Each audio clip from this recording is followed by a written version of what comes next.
So, well, here am I, here where I began my old YouTube channel, and where I begin a new one. Hello everyone, it's me, X64, and this video is perhaps my last attempt to become a true creator. I decided to make this video because of a mod made by my friend which I played recently.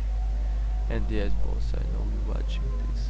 But still, I played his fan game based on the Stanley parable called Aperture Dilemma. Like the same parable inside Portal 2. And as a lover of the Portal series, of course I decided to try it. Also maybe finally to befriend the only person who still remembers me. Knowing me, you already understood that everything failed. I recorded the video only in August, when I finally had a normal PC, and after that, boss finally left me. But his game awakened that feeling in me. That feeling from May 2024, when I used to record my manifestos about the Stanley parable almost without editing. I cannot explain it, but damn. Those were the days. In 2024 the grass was green. Honestly, I don't even know if my niche of philosophical manifestos on YouTube is still alive. Because now on English YouTube you're supposed to have an ADHD editing, so the viewer stays glued to the screen and never looks away. But unfortunately that's not my content. I want to find my own audience, an audience that will sit through hour-long manifestos and maybe even my stories. Interested? Then let us begin with how I discovered the Stanley parable and what led me to create my own fan game based on it.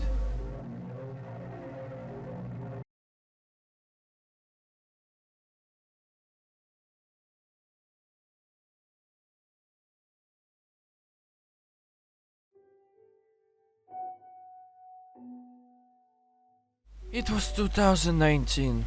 That was when I got my personal first computer with internet access.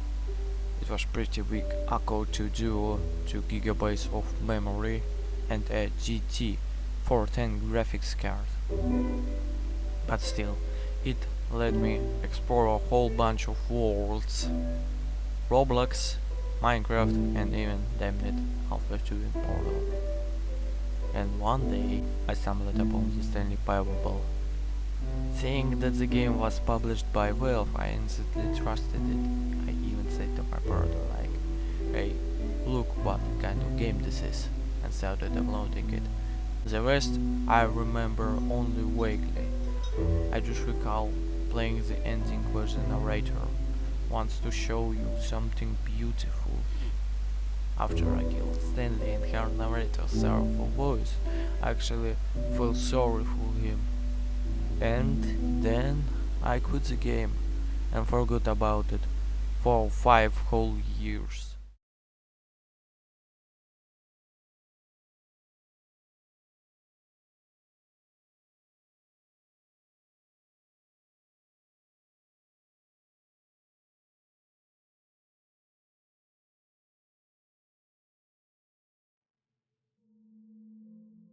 This one I remember better.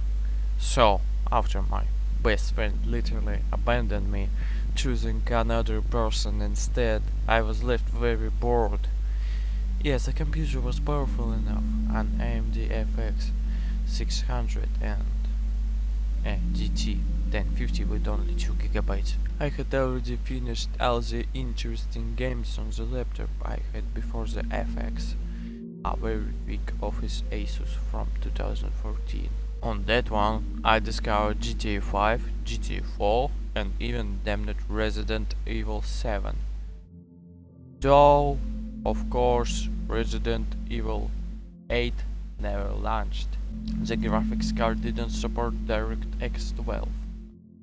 But still, I decided to look for games on Steam. And here I don't really remember. Either the Stanley Parable Ultra Deluxe was recommended to me, or I found it on Wikipedia as a continuation of the original. Whatever, I opened the game's page. I forgot to mention one important detail. Before this moment I was grinding endlessly, either the original Stanley Parable or maybe my beloved Postal 2. Who knows? Anyway, I opened the game's page, I saw the trailer, and right away I said, the game is made on Unity? How could they? Source is much better and way more practical. This is the worst remake. With everything after a traumatic breakup and loneliness, this game was exactly what I needed. Well, you get the idea, but let us see what exactly surprised me. And let us find out what is the plot of this game. Disclaimer, I will analyze only the endings from the new content.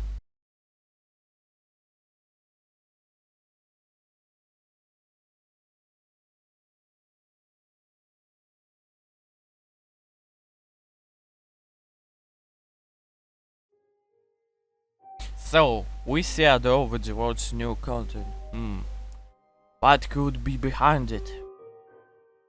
Entering the door with new content, passing through a corridor and arriving at a small platform train, we witness a presentation.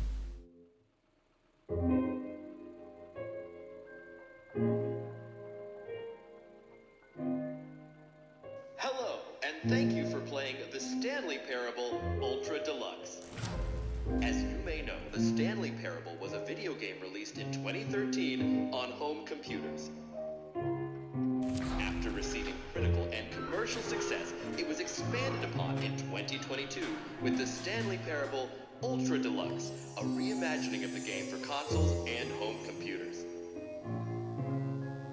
The Stanley Parable Ultra Deluxe features exciting new content that broadens and expands the world of the Stanley Parable, delighting audiences the world over. Please, step inside and see what thrilling new adventures await in the Stanley Parable Ultra Deluxe. So, for those who didn't understand, it was a performance by the new narrator telling the story of the OG Stanley Parable from 2013, its critical success, the availability of Ultra Deluxe on consoles, and the new content that was poured into it. When the platform stops, we meet an elevator which starts moving for quite a while. This frustrates the narrator, and his first impressions of new content turns out to be boring. The elevator leads to a large room, and yes, this location is from Desert Parable demo.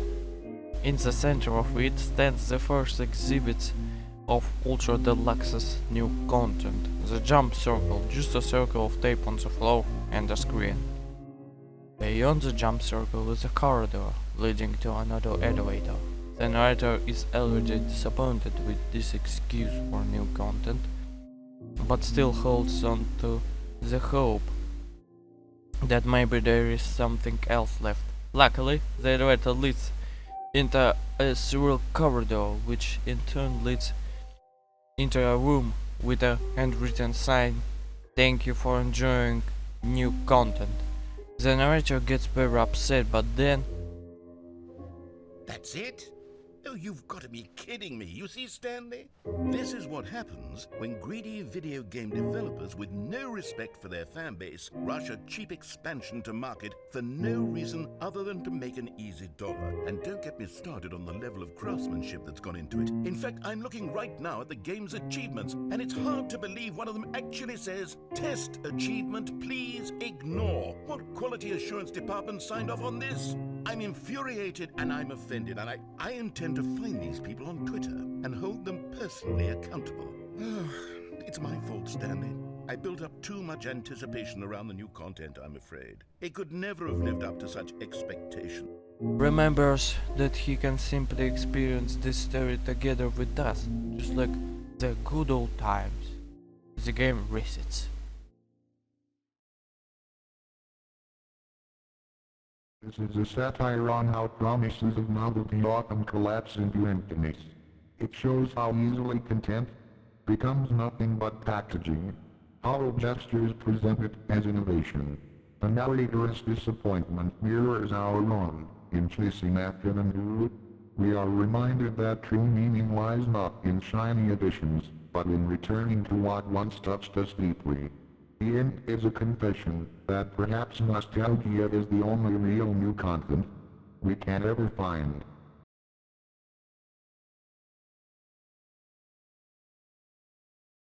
So, after the reset, the narrator calls us into the ventilation shaft.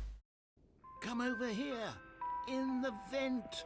I want to show you something. Inside, he talks about how disappointed he was with the new content of Ultra Deluxe.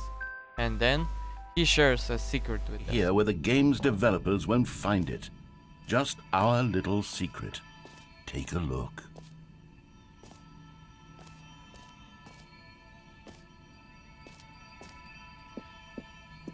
I call it the memory zone. It's where I've been storing all my favorite memories so I can relive the peak experiences of my life whenever I want. Experiences like the launch of the Stanley Parable on PC.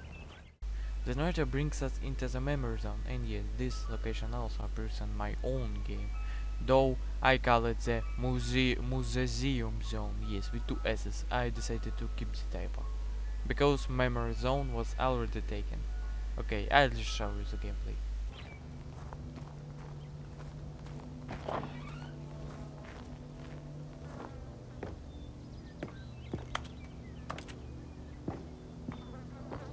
You see, Stanley, doesn't the memory zone remind you of how wonderful Stanley Parable was before it was sullied with a cheap re-release?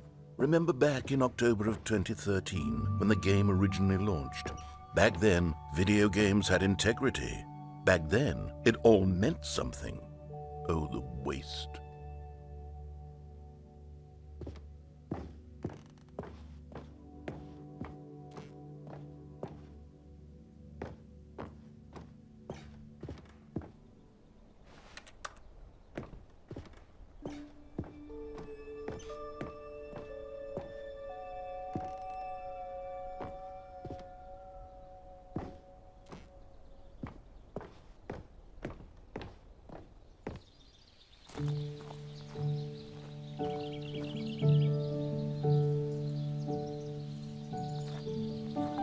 Je suis dans la memory zone, c'est sur l'abri des loups, et je n'attends plus que toi, mon amour. C'est là, dans la memory zone, où je me remémore les jours où je t'ai rencontré, mon amour. And over here is where I keep reviews of the Stanley Parable. Like this stunning triumph of games journalism, 10 out of 10 from Destructoid.com. James Stephanie Sterling writes, and I quote, "Where so many games that aspire to be more than games end up less than any form of art, Stanley Parable strives and then succeeds to be every game ever created." Did you hear that, Stanley? Every game ever created. That's how grand and all-encompassing the original Stanley Parable was. It was literally every game ever created. It was Skyrim, it was Persona 3, it was all of them, and now it's nothing. It's no games at all. It isn't even the Stanley Parable anymore. It's just a husk now. A lifeless husk with an hour of new elevator content.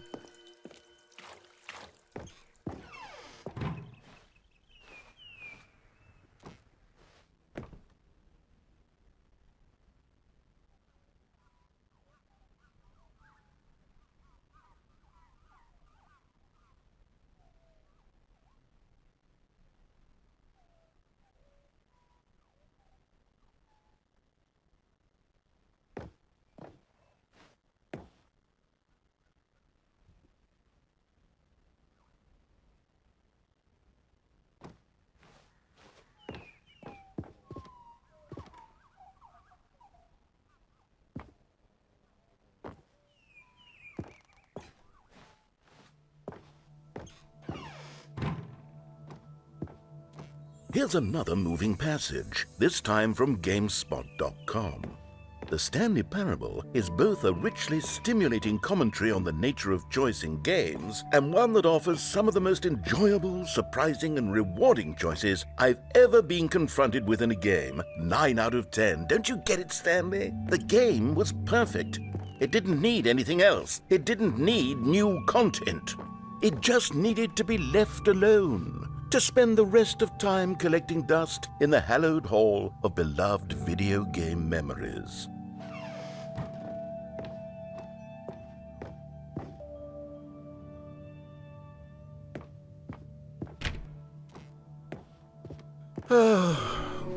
These were simpler times, Stanley. But I wouldn't give to go back, to have it all over again. Wait. When we reach the end of Memory Zone, we walk into its forgotten part, the Steam reviews. The narrator begins to read the negative reviews of the game and he is shocked by them. Hang on. I don't recall this part of the Memory Zone before. What's this? What's down here? Oh no. Oh God, no. Stanley, it's a collection of reviews from Steam, the online video game distributor. I haven't looked at these in years. I can't even imagine what's been collecting down here. Surely these reviews were glowing as well, weren't they?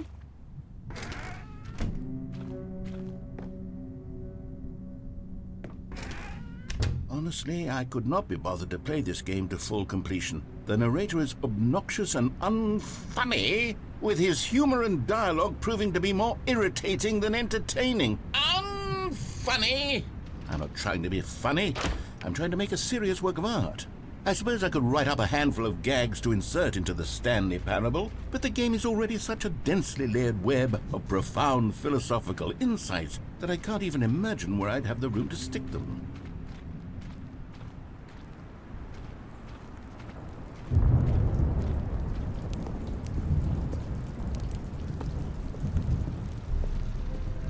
Okay, let's see what this one says. While the idea for the game is good, for someone who prefers non-linear games, this preachiness gets annoying fast. Preachy? Stanley? I'm not preachy, am I? You can tell me if I'm preachy. Honestly, you can. Oh, goodness. This is actually quite shocking for me. Well, to be honest, I had always thought of the game's dialogue as being rather terse to begin with. You can't know how much fluff I cut from the game to get it to feel as light and airy as it... Well, I always thought it did. But maybe it wasn't. Oh dear. What an awful memory to have to hold on to. These black marks on my otherwise unimpeachable track record. I feel like a failure. Like I let these people down. Perhaps the Stanley Parable isn't quite as sterling as I always remembered. One of these reviews from the user Cookie9 suggests adding a skip button to the game so the player can skip the narrator boring dialogue. The narrator, taking this criticism seriously, offers us the chance to test the button. Then, once again, he starts talking about something. Well, yes. Yes, I think we can do that. If I'm truly too preachy, then maybe letting you skip ahead for just a moment, surely it couldn't hurt. Not if it means we can strike these negative reviews from the record. Only positive reviews of the Stanley Parable. That's my motto today, and it's always been my motto. I'd do anything for the customer, Stanley. Yes, a skip button we shall have.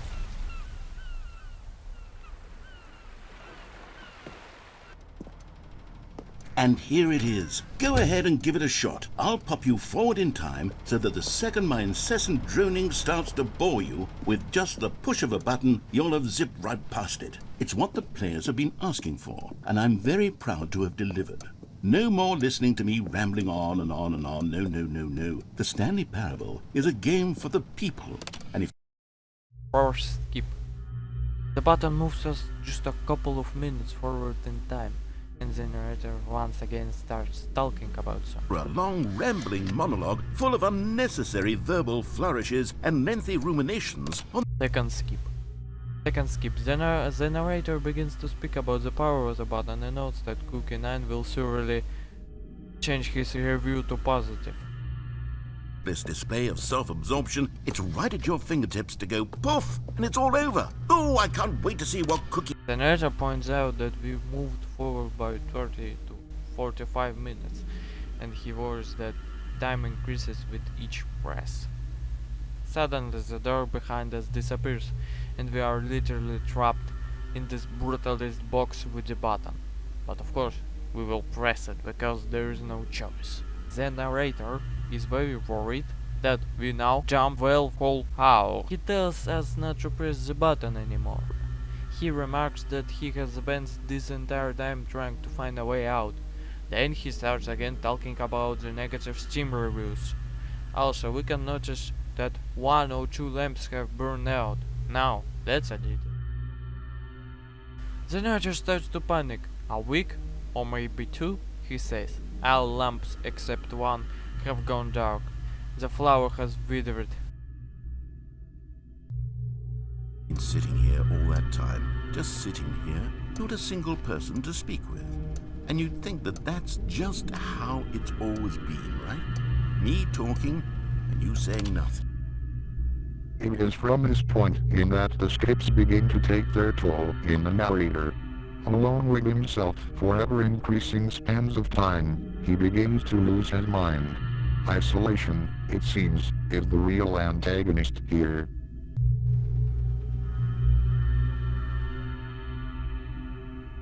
The final lamp has burned out, leaving us in the cold darkness.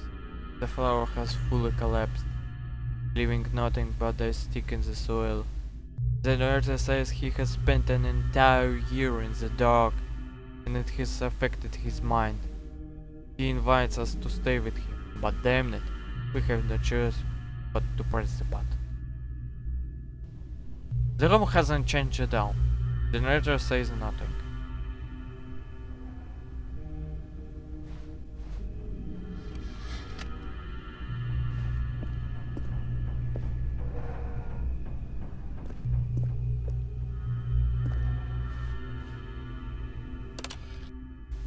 Skip. The clock on the back wall has fallen to the floor. The smoke detector on the ceiling beeps, either from a dead body or radioactive decay. 9th skip.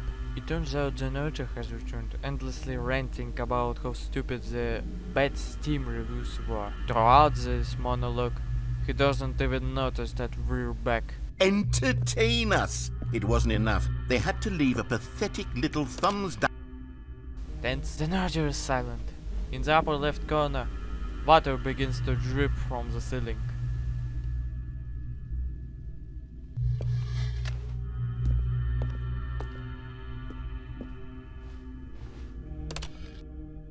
The end is... 11th skip. The narrator returns, but just like the 9th skip, he doesn't notice Stanley.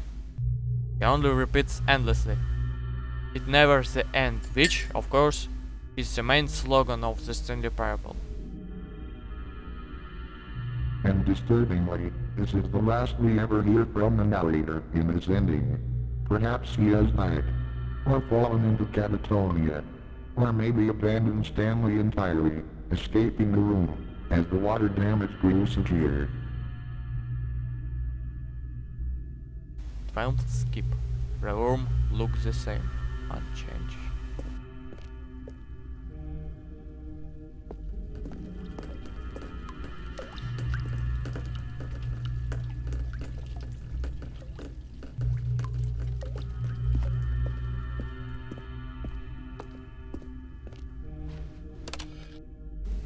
Skip.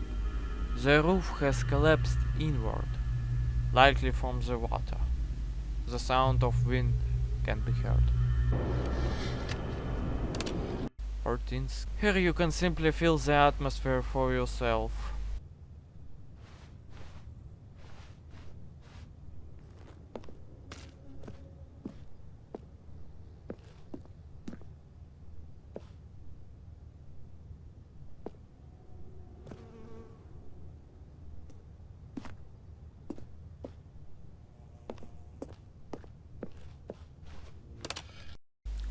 Skip. The same.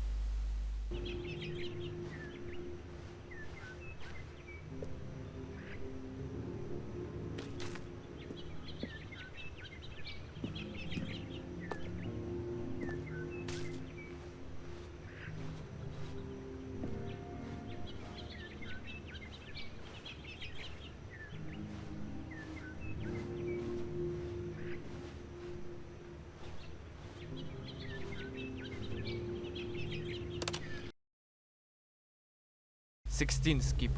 Darkness. The hole in the roof, where light once shone through, now shows only black. 17 skip. The room is identical to the last. The wind that was heard before is replaced with a strange scraping sound outside.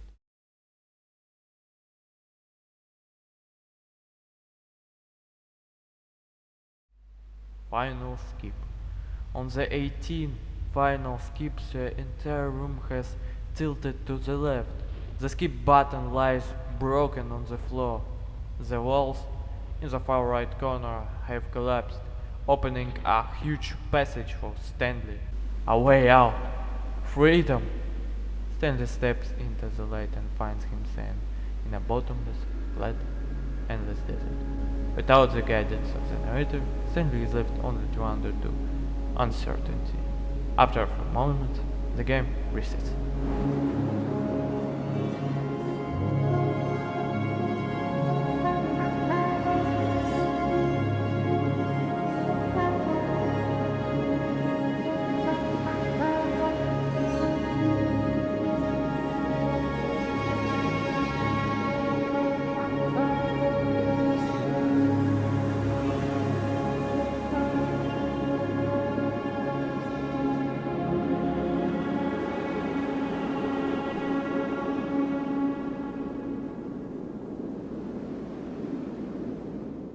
And this, precise, was what inspired my own fan game.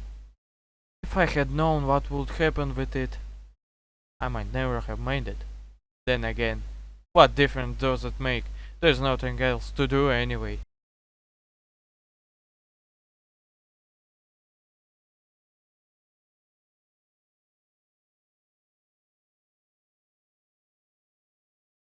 The skip button is the purest allegory for time itself. Every breath, every choice we think we make, is nothing but the slow erosion of all things. Objects decay, voices vanish, even memory rots away. What begins as impatience with dialogue turns into the horror of existence. The collapse of everything familiar, until only silence and ruin remain.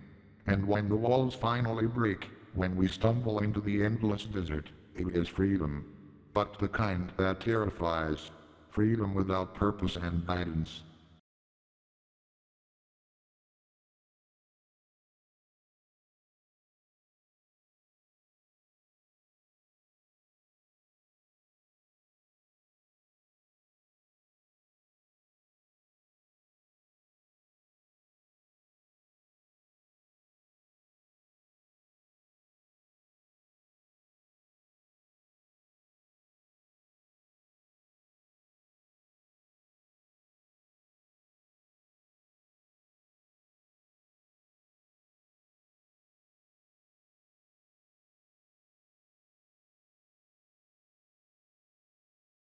So, we see a huge neon sign that says new content. Very exciting to show you.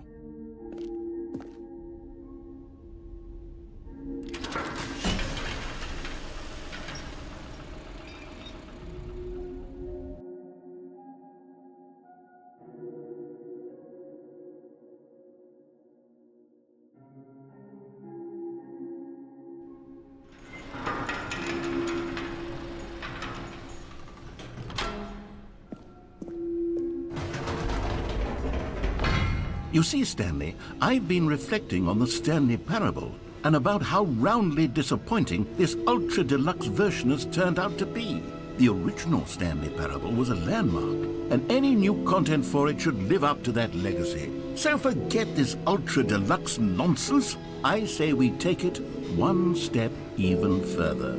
Which is why I'm very proud to announce for the first time ever, the Stanley Parable 2. The narrator, bitter from disappointed, decides to create his own continuation, broadly titled The Stanley Parable 2. To a measly re-release with a few minor additions, think of all the new territory we'll cover with a fully fledged sequel. An entirely new experience, built from the ground up. Why, there are so many possibilities. It could go in so many different directions. This is what fans have truly been asking for.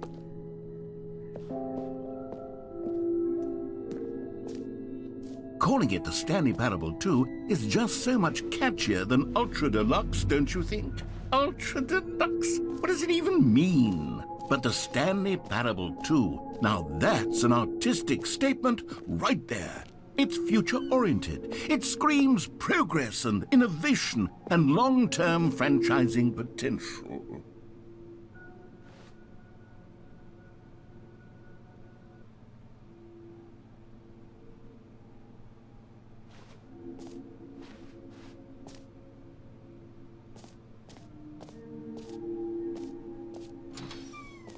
Now, to be clear, I haven't quite nailed down what exactly the Stanley Parable 2 is going to be, but let's take a look at some of the features I've been developing for it. I figure that if I can loosely organize a handful of interesting concepts, that surely the game will sort of naturally spring up around them. It'll all work itself out. Game development is much more of a fuzzy magic than anything scientific or logical, really.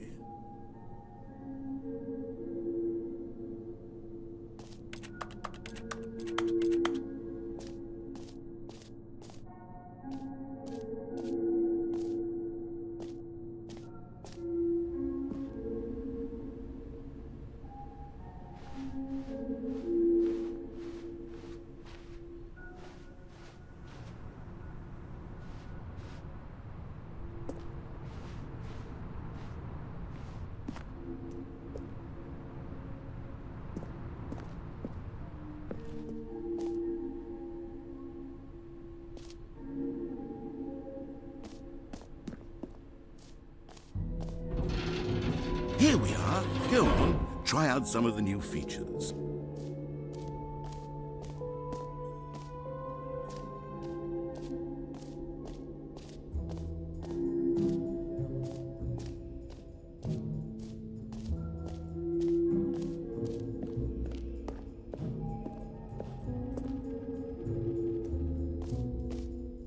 Ah, collectibles. Now it's a real video game. In the Stanley Parable 2, you'll run around gathering up these miniature Stanley figurines. And what's truly innovative is that there will be no reward for collecting all of them. I don't want to stifle the intrinsic joy of watching a number go up. You simply collect all of them, and then you move the hell on with your unremarkable life.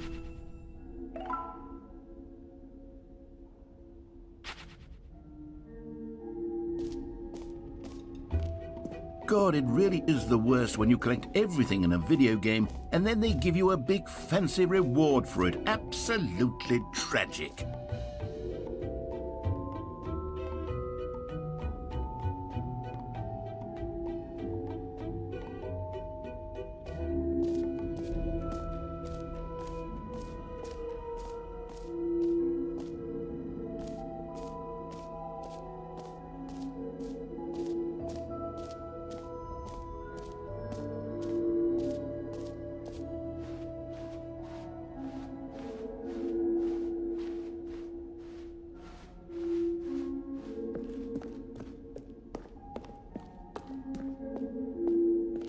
Oh, goodness, Stanley, this is fairly awkward. I hate to do this, but before you leave, you really should go to the bucket exhibit. You see, there's a surprise I was going to spring on you later, and it involves the bucket. And I really do hate to break the illusion, but it's important that you go see the bucket, okay? All right, I'll get out of your hair now.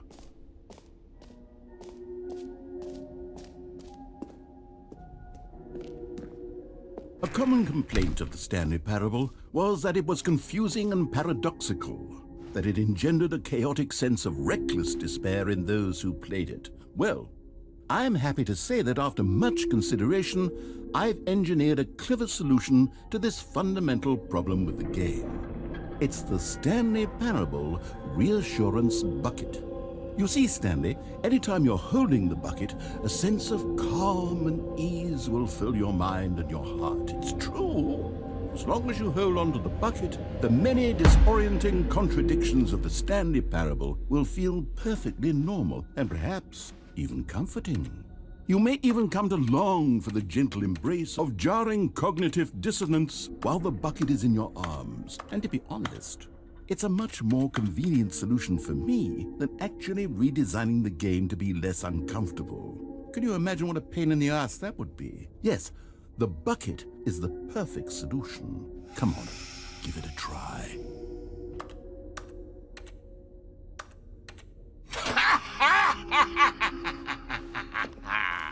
Can you feel it? The glow of comfort, even in the face of crushing despair, must already be sweeping through your body. And in fact, can I say that I do believe the bucket lends you an air of charisma as well? I think that just holding it has made you the slightest bit more attractive as a person. The benefits of the bucket seem to go on, don't they? All this and more await you in the Stanley Parable 2.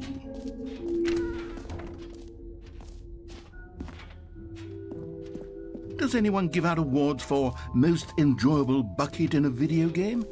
That really should be an award if it isn't already.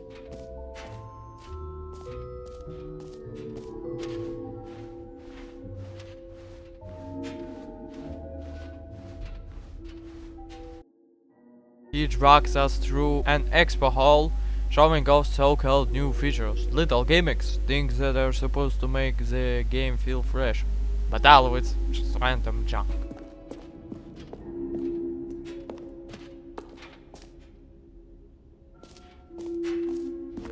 So, Stanley, what do you think? Do you like all of the new features? Yes, I know it's not exactly clear yet how exactly these features will come together as one single coherent video game, but I can feel it in my soul. It's going to work. There's definitely a good game in there somewhere. Say, let's do an experiment.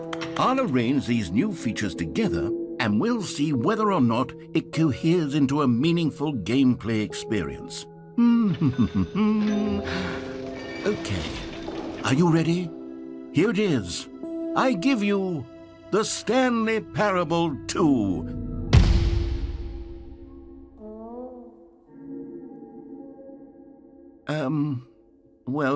I mean, there's potential here, right? It's sort of... Okay, never mind. Hold on, let me do a different arrangement. Okay, yes, this is much better. I feel good about this. Here we go.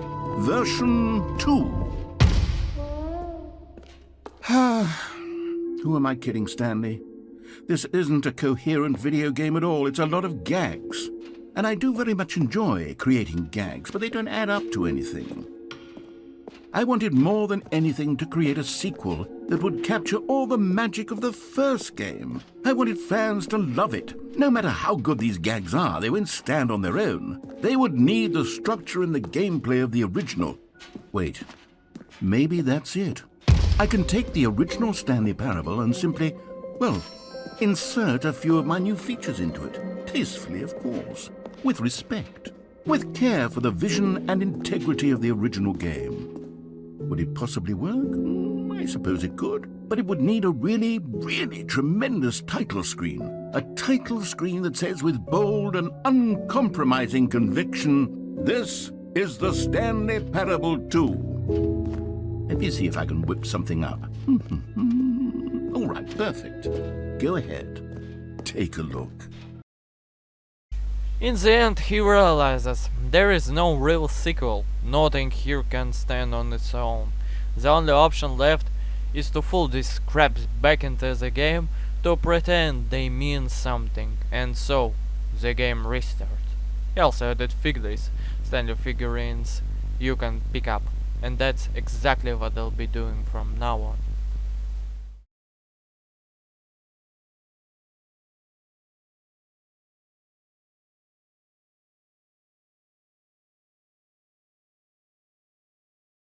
This ending speaks of futility. Meaning, in its own is hollow. Neon signs, promises, banners of progress, they mean nothing if they carry no spirit. The narrator tries to build a future, but what comes out is only a third round of randomness. And in the end, the only refuge is to return to the origin.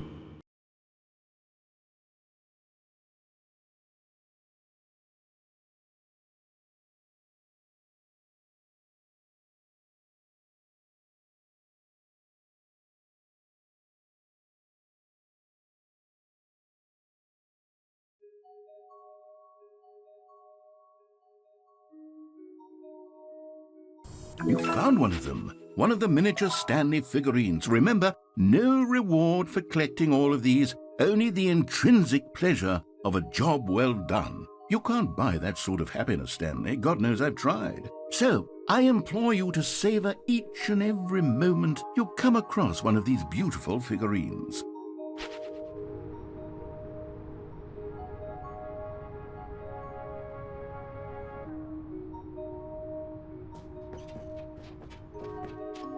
Stanley feared that any path he walked might lead to the separation of himself and the bucket, his dearest friend. So he threw himself to his death, that they might die in one another's arms. How deeply touching. All of his co-workers were gone. What could it mean? Stanley decided to go to the meeting room. Stanley lifted the bucket into his arms, and a wave of comfort rushed over him. Stanley clutched the bucket tightly to his chest and entered the door on his left.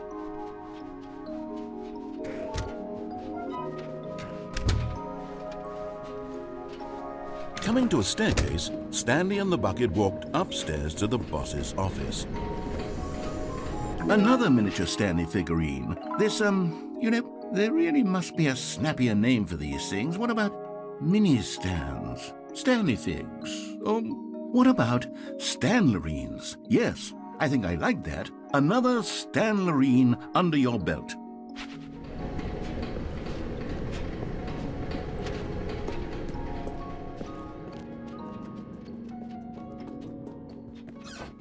Anyway, I'm getting back to the name of these little Stanley figurines, and now I'm torn between Stanlerines and figures. What do you think, Stanley? What name better encapsulates the intrinsic sense of happiness that you get from seeing a small number in the corner of your screen go up by one? Let me sit on it. I'm sure it will come to me. Stepping into his manager's office, Stanley was once again stunned to discover not an indication of any human life. Crushed by the weight of this revelation, Stanley may have broken down into an emotional dumpster fire, if not for the soothing presence of the bucket. Even now, in his darkest of hours, did the bucket's warmth and guiding light put Stanley against the correct code by sheer luck? Was it the bucket knew all along? Was the bucket guiding him? Yes, this is certainly the most logical explanation. You're getting close now, Stanley. You've nearly gotten all of the Figler Anmarines. Very soon, you'll collect the last one, and then the first number will equal the second number, and that will be it. We'll be different people by then. Different in the sense that we used to have none of them, and now we have them all. You can't go back to when you had no Figler Anmarines. None of us can.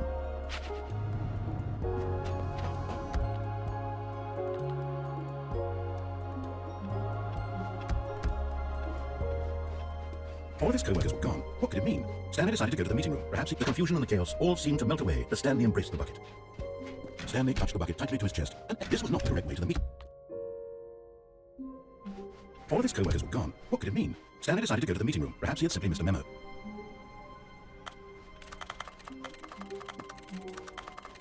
When Stanley came to a set of two open doors, this was not the correct way to the meeting room, and Stanley knew it perfectly well. Perhaps he wanted to stop by the employee lounge first, just to admire it. Wow, yes, this room. What about eager to get back to business, Stanley took the first open door on his left. Stanley was so bad at following directions, it's incredible he wasn't 5 years ago. Look, Stanley, I think perhaps we've gotten off on the wrong foot here. I'm not your enemy, really, I'm not. I realize that investing your trust in someone else can be difficult, but the fact is that the story has been about nothing but you all this time. There's someone you've been neglecting, Stanley. Someone what? Really? I was in the middle of something. Do you have zero consideration for others? Are you that convinced that I want something bad to happen to you? Why, I don't know how to convince you of this, but I really do want to help you, to show you something beautiful. Look, let me prove it. Let me prove that I'm on... And there it is. The last Stiggly Wiggly. Savor this moment, Stanley. This is a real accomplishment. This is doing something just for the sake of doing it. Where so many people expect to be rewarded for the most trivial achievements, you've insisted that a job well done is its own reward. I would tell you that I'm proud of you for collecting them all, but that would be like a reward, and we can't have that. So, instead I'll just say, it's done. We're all done here. And now we can go to whatever the hell you were doing before you hunted for figurines. So, after the reset, when you think it's all over, the narrator stops Stanley. He can't let go. He's still haunted by those figurines. Nabbed every last one. Wasn't it just the most intrinsically fulfilling moment of your entire life? Didn't it fill you to the brim with inner richness? Yes, I know we're supposed to be telling a story, but won't you please indulge me with one more trip back to the memory zone? He insists that we go back into the memory zone one more trip.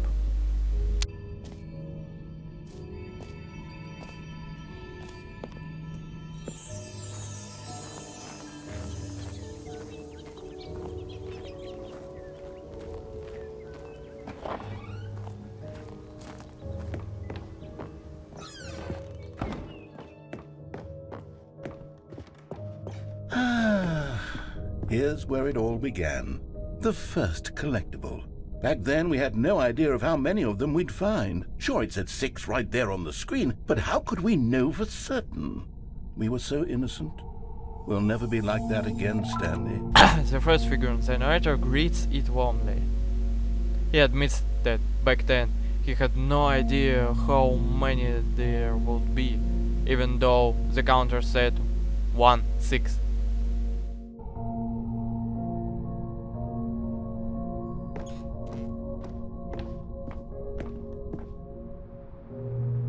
And here was a second Stanley. You found this one all on your own, just by poking around in the warehouse. You did that, Stanley. I'll be honest. Back then I had no faith in you to find any of them, let alone 6. But you continue to surprise me in all sorts of mundane, unremarkable ways. He congratulates Stanley for finding it all by himself, pretending he never believed Stanley could uncover even one.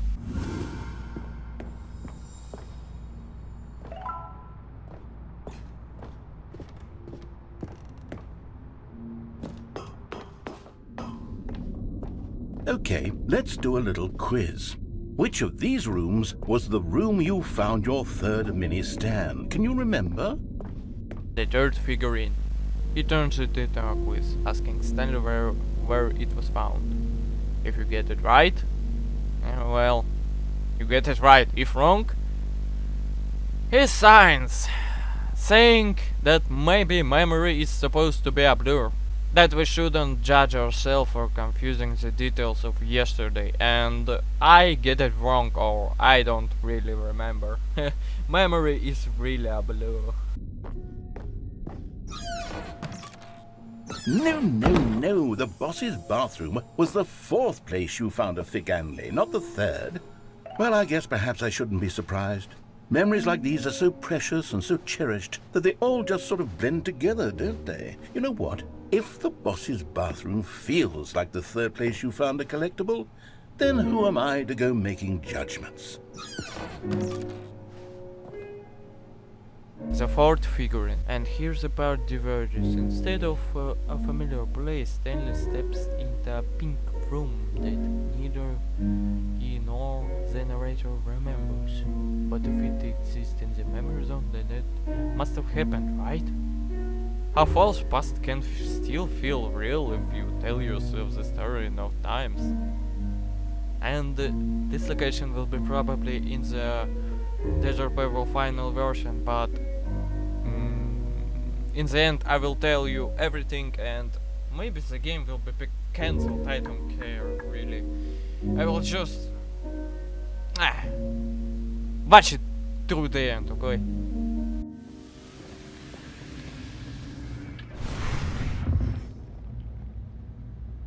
The 5th figurine. This one is precious. The narrator even edited a video of it. He brags about the effort, 8 minutes of work for eternity. His pride is both tender and absurd, to be honest. Enjoy.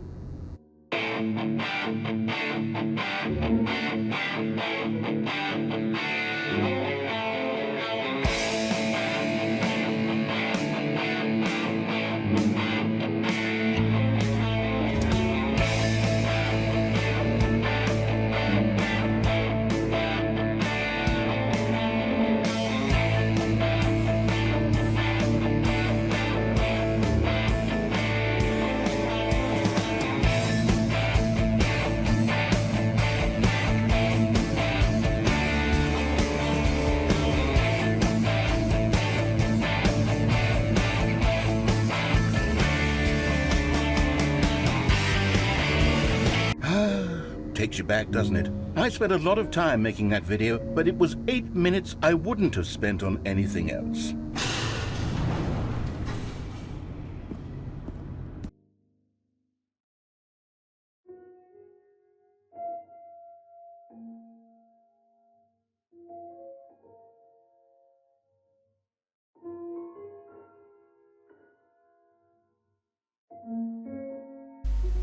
The 6th figure. The final one. This one remembered most clearly. the joy finality until it loops back into nothingness. All I know is that this is the moment where you picked up a figly and I thought to myself, yes, that's all of them. They're all collected. It was a moment unlike any other, except for the other moments picking up figurines, which it was exactly like.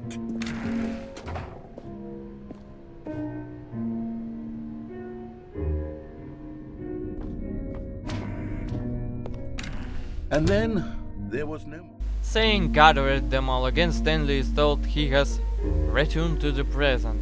The guy seems ready to reset, even the words "the end is never" appears.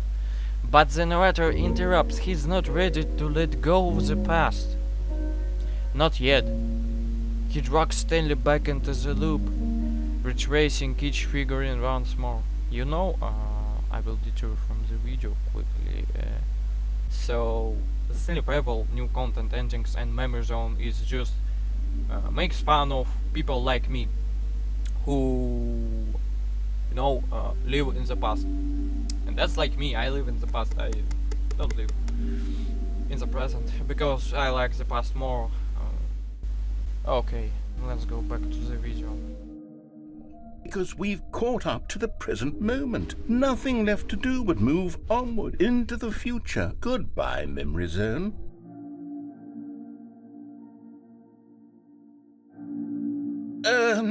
No, I'm not done. I'm not ready to move on. Stop the loading screen. Isn't there some way we can stay here, keep enjoying these figurines? Let's just go backwards. We'll do the memory zone again from the opposite direction. See how that feels. The sixth again. The last one, again remembered most vividly, as if repetition makes it real.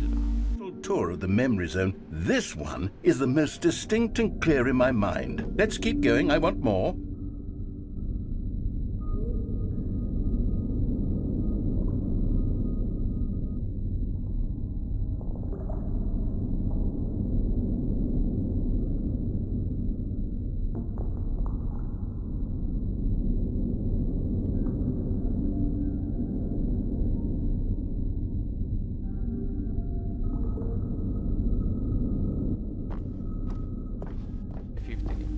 Later shows the widow again. And here's where I made that video. Don't you remember the video we watched?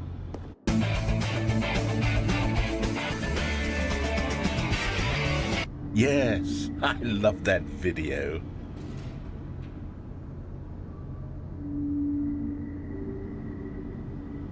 The fourth again, the pink room again. Still a stranger, but still beloved by narrator, Stanley, and me. And you.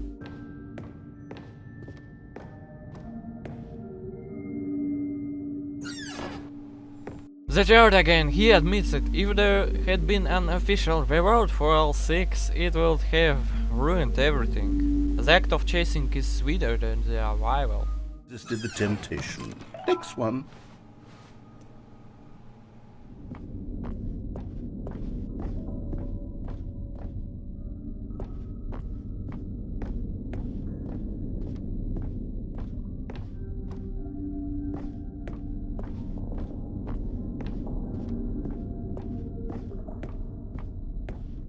The second again. He signs about the wonder of the past, asking why anyone would ever want to leave it. And yes, that's true. I don't want to leave the past. Never choose to leave it. Keep going. First again. At last, they circled back. The first figurine. The figurines. Oh, I want more memories, Stanley. I want to keep going. What else is there? What came before this? And then Stanley is thrust to an old exhibit. The jump circle, once hated, now cherished because it is a memory. Look, it's the terrible new content that we were originally sold on. I remember hating it back then, but time does put a rosy filter on everything. In fact, I dare say I'm actually quite fond of it now. Look how much fun the past is. I want more. More memories. The twin doors. Oh, yes, the two doors. Who could have forgotten that? A classic memory, this one. the office. The narrator lingers, trying to recall what came before, but the only thing he can summon is his past. His choices once mattered. Now he is hollow, lazy, leaning on a puppet named Stanley to choose his place. And in that moment he confesses Stanley was never real, just a mask to wear against loneliness, a distraction from the world. But he is tired. He is weary of Stanley. He longs to think for himself again, and so he grants Stanley one last chance in the office before dismissing him entirely. And I came up with a character named Stanley to do my thinking for me. He would make the decisions, he would decide which way to go. I would cheer him on as he collected figurines for no reason. Why did I invent Stanley? Was I lonely? Yes, perhaps that's it. Perhaps I needed to imagine I had companionship. And Stanley really did make for a wonderful companion, even if he was a fiction. But I suppose it's grown old. I want to think for myself again. I want to go back to how it used to be. Yes, I can be on my own again. I can do it. I'll be stronger this time. I'll take care of myself. I don't need Stanley anymore. Oh, but he truly was so much fun to play with. You know what? Since we're in the memory zone, how about one more good memory? Let's go back just once and give Stanley one more run of the office, and then I'll retire him for good. I did enjoy telling his story so very much. Okay, here we go. This is the story of a man named Stanley. The game resets. Nothing changes. Okay, so I will detour from the video again. This moment, I think this is the whole plot of the Stanley Parable Ultra Deluxe, because the narrator just created Stanley to make choices for himself, okay? And that's the whole plot of the Stanley Parable Ultra Deluxe and the Stanley Parable. He just created Stanley because he was bored and he can choose for himself, the narrator. This ending is not about figurines, not even about Stanley. It is about the danger of clinging to the past, the seductive ride of nostalgia. The narrator cannot stop replaying yesterday, polishing old toys, revisiting old jokes, reliving the same warmth, until it grows cold. He believes in memory more than he believes in tomorrow. But the truth is harsh. Nostalgia is a trap disguised as comfort. You can circle back 1,000 times, but no loop will give you back the first spark. By refusing to move forward, you wither. By staring backward too long, you forget how to walk ahead. The figurines remind us the past is beautiful, yes, but it is not home. It is only a museum.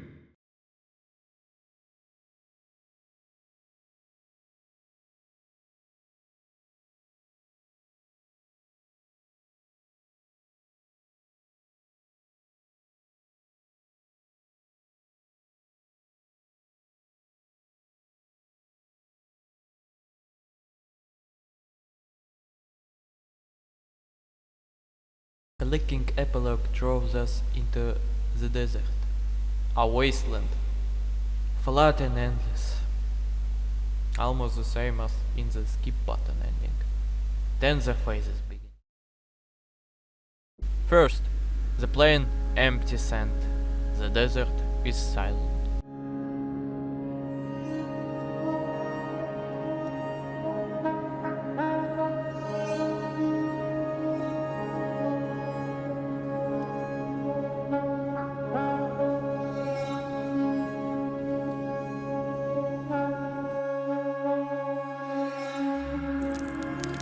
Second, the same place but under the sunset, where beside us stands a chair in the fire crackling lake. It was waiting for us.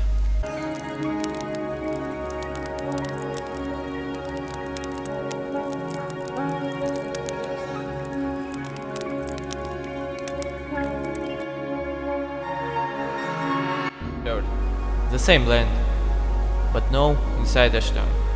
Chairs in the ground.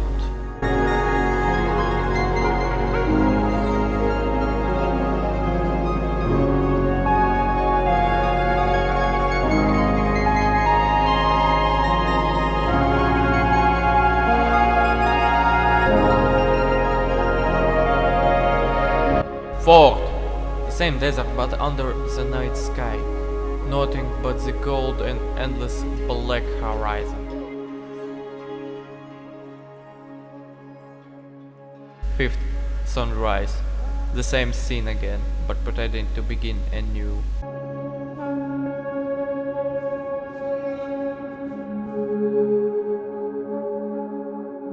And then comes the sixth, the last. The desert again, but now beneath a broken stone arch. Ahead of us, the memory zone dragged underground.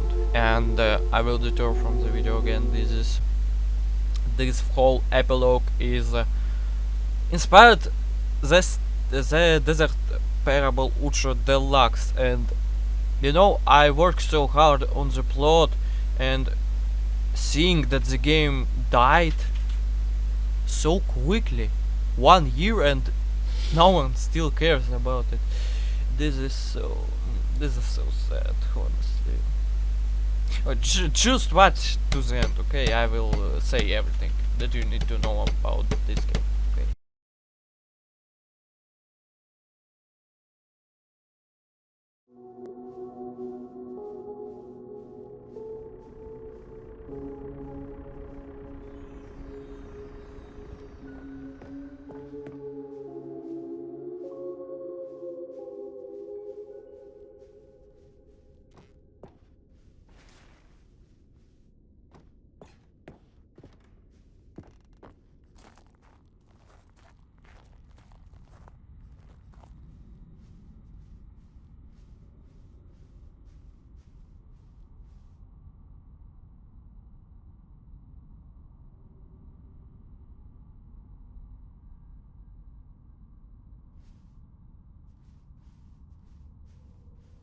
Inside a cave.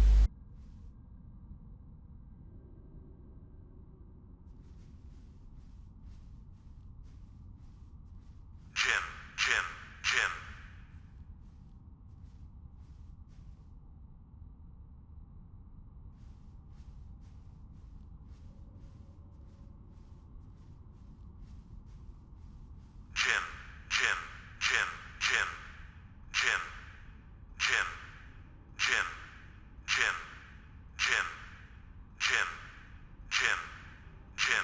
Button that says your name.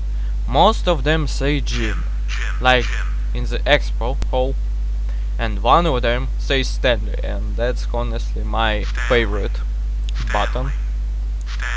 It's so cute, this button. The design is cute. Stanley.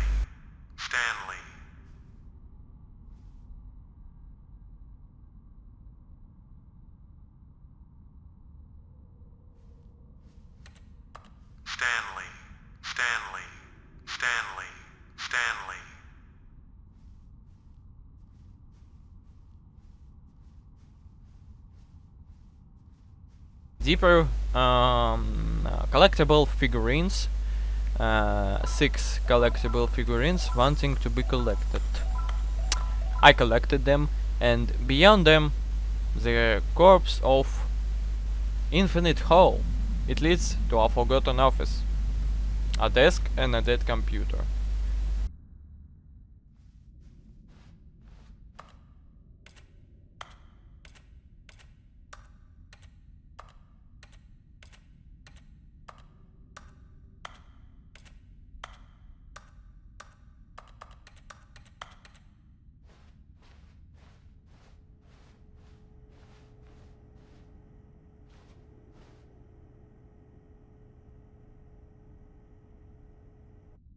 You turn it on. The screen goes black. The settings person appears. God, I love this guy so much. I even made him a narrator in my game, bro. Oh my god. He welcomes us back. He says it is a shame that after the sequel there will be no more Stanley Parable. But then he laughs at the thought. Why stop? Why treat the game like it's something sacred? He insists, we must keep making sequels until the sun burns out, until the last fan lives in disgust, until the name itself is ash. He says the narrator mystic was caring about how people would see it, that legacy matters, that opinions matter, and he begs us not to repeat it. Do not let the game rot in irreverence. And then he decides. There will be the Stanley Parable 3. Nothing changes except the numbers. The same game, just with a new name.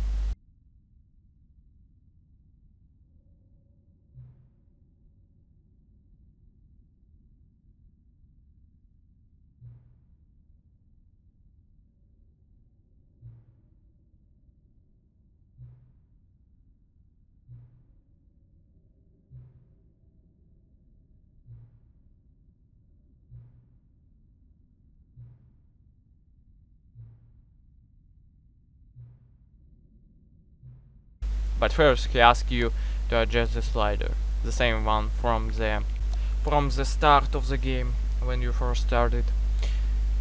Then the game restarts and the title screen is new. Well, here we are.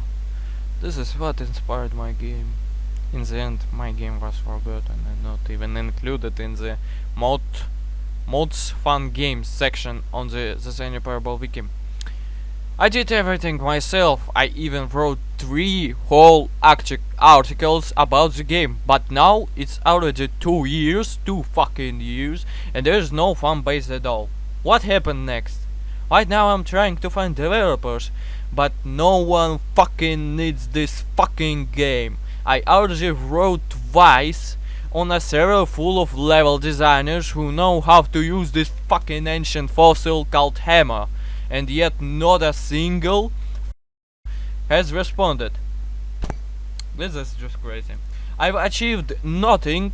The game has stalled. The ModDB page is empty. And no one even reacts to the fucking these articles that I post into the world, just screaming into the world. This is crazy. I killed my new channel Adlund X64 with these fucking memes that was generated with Wiggle AI, and this is just crazy. And people, okay, so I uploaded these fucking Wiggle AI videos, and I don't even did the tags, not even did the preview in Photoshop, nothing, just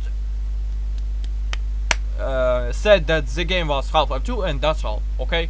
So no, even the descriptions I don't even write it a description for this fucking video. Nothing. And it somehow worked, okay? So this is just crazy. And I thought, okay, well, I just record the devlog and then some people from the memes will watch it, because yeah, well, if they like the memes, they will like the game. No! 1 dislike, no likes, 3 likes from my friends, 1 like from myself, from Atlantic 64, and that's all.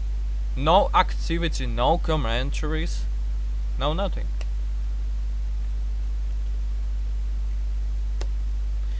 And then in the end, this how long video most likely won't even be seen by anyone, because YouTube thinks that my channel is completely dead, because subscribers that came from ARG probably will watch this video, I don't know, because ARG contradicts my game, but those fucking came from the memes, they will not watch this video because they just want dopamine charge and not see through how long manifesto. This is not interesting to them. They want a quick brainword meme that was generated with AI, and that's it. So yes, if this video fails, I am leaving completely. There is no point in kicking a corpse. The game is completely dead. If there's some activity, I will continue, but most likely not. I will just leave the internet, I guess. So yeah, goodbye. And this time for